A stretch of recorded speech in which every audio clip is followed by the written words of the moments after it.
Well, Chicago's romance with the game of baseball is well over a century old, and if one historian has his way, the city's connection to the game will be documented soon for all baseball fans to see. Rich King has the story.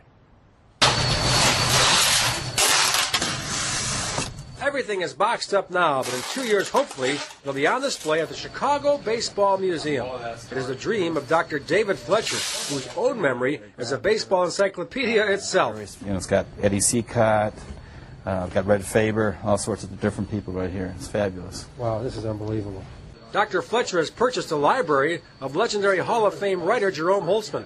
That library includes one of only 2 remaining copies of the transcript of the Black Sox scandal back in 1920.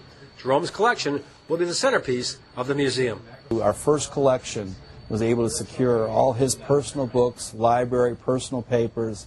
His entire life's work is going to the Chicago Baseball Museum, and that's where we're at today, where it's being stored since we acquired it, instead of going to Cooperstown. And we feel that's a really great thing for the city of Chicago. The target date for the museum is 2010.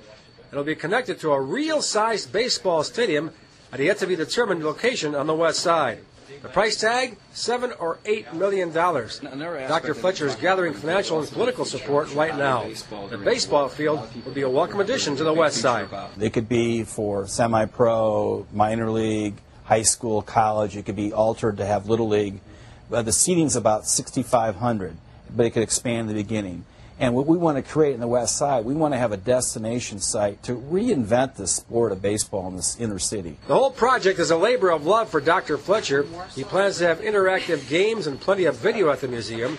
And besides the major leagues, its history display will encompass the Negro Leagues, Women's Leagues, and even 16-inch Chicago softball. And that's the fun thing about this, is I love the game of baseball, and this is something I want to leave behind, is to have this contribution. And so many people or baseball fans have never been to Cooperstown. The average kid in Chicago is never going to get there. I've been there a few times, and it's hard to get to.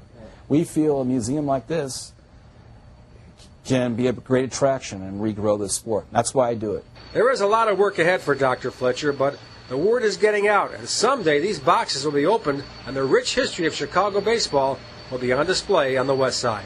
Rich King for Instant Replay.